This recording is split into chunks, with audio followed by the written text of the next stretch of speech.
आपला आजचा शेवटचा जो स्पर्धक आहे मकरंद सर, त्याच्याबद्दल मी एकच विचारीन. मुग्धा,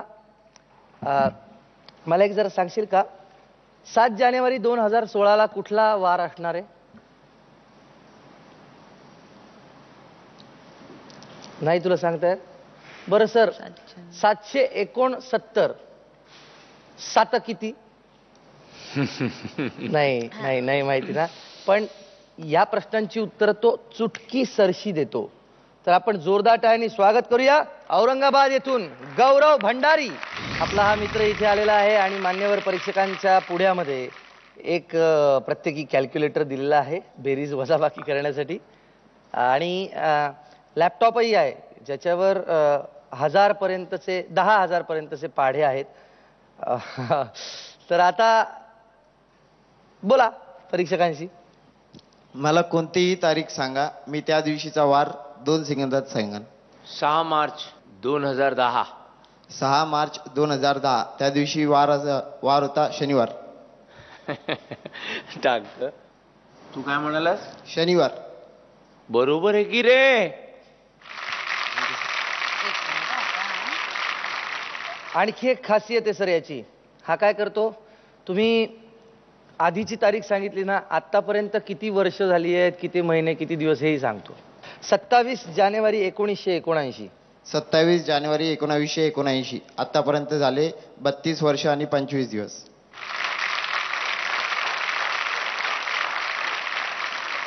आणि वार कुठला होता त्या दिवशी? 27 जानेवारी 1979 त्या दिवशी वार होता शनिवार.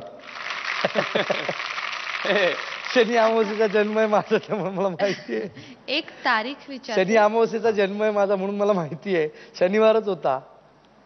वेडाया. हा, 25 मार्च 2025. 25 मार्च 2025 त्या दिवशी वार होता आहे, होणार आहे. काही नाही. मंगळवार.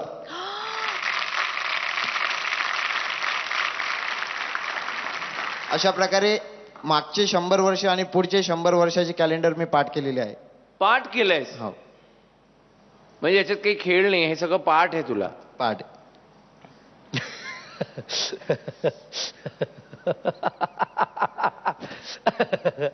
अरे असं असं कसं पाठ होऊ शकतं काही कोणाला? हा एक धक्का आहे. आता पुढे पुढे सांग, तुला आणखी काय? कोणतीही 5 आकडी बेरीज किंवा 5 आकडी वजाबाकी मी कॅल्क्युलेटरच्या आधी सांगू शकतो. 5 आकडी बेरीज किंवा 5 आकडी वजाबाकी. थांब आता. 52,313 प्लस 53,414. 1,05,727. हे यायच्या आधी बोललाय तो. बोललाय तो. मी टाईप पण नाही केलं आतापर्यंत. अरे तू काय पण आता हे 5. बरं ठीक आहे, अजून तुला काही विचारत? आमचे प्रश्न येणारच नंतर. आणखीन काय? आणखी 5 आकडी वजाबाकी. ओके, मी सांगतो. 6,912. थांबा. 6,912 वजा 3,245. 3,667.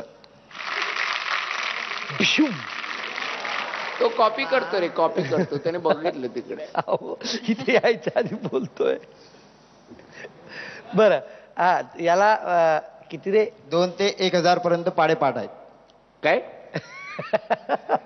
1,000 पर्यंत पाडे पाठ आहेत. अरे आम्हाला नाही शिकवले रे 100 पर्यंत पण नाही. तू काय वेडाय करे? 13च्या पुढे आम्ही जात नव्हतो म्हणून मास्तर मारायचे. हा, तरी सर आपण त्याला विचारूयात ना काहीतरी. एखादा पाडा विचारू शकता आपण. एखादा पाडा. एखादा आणि 1000वा गंमत पाडा. म्हणजे मी तो पाडा उलटा पण सांगू शकतो. पाडा उलटा सांगू शकतो म्हणजे? उदाहरणार्थ आता 76चा पाडा असेल तर 76 गुणिले 10, 76 गुणिले 9, 76 गुणिले 8, 76 गुणिले 7 असं 76 एक मिनिट थांब, मी तुला विचारणार. 76 नाही, आता मी तुला वेगळंच विचारतो. मित्रा, 987चा पाडा सांग. 9,870, 8,800, 8,883, 7,896, 6,909, 5,922, 4,935, 3,948, 2,961, 1,974 आणि 987. तू ग्रेट आहेस रे, तू खरंच ग्रेट आहेस. आणि the greatest part about it is, आपण म्हणतो ना की सामान्य राहून असामान्य होणं, त्याच्यात खरी गंमत असते. तर तू सामान्य आहेस माझ्यासारखा आणि असामान्य आहेस तुझ्यासारखा. आय थिंक त्याच्यातच खरा ग्रेटनेस आहे तुझा. मुग्धा, आपल्याला तर संधीच नाही मिळाली बोलायला. काय मी काय बोलू, मी इकडे टाईप करायलाच वेळ जाते, मला बोलायलाच वेळच नाही मिळते. पण छान यार तुझी लाईक मी तेच मेमरी, मी लोकांची नावं विसरते कधी कधी. तर खरं, हे मराठी पाऊल पुढेच जात राहणार. आज 5 आकडी बेरीज, उद्या 6, 7, 8 चालूच राहणार. वा. आता पाहूया पदकं किती मिळत आहेत त्याला. मकरंद सर, घे आता तू. गॉंग. हे काय तुला माहितीये ना, अचाट अफाट अविश्वसनीय. अविश्वसनीय. चालेल ना नक्की तुझ्याकडनं? माझ्याकडनं सुद्धा. गॉंग.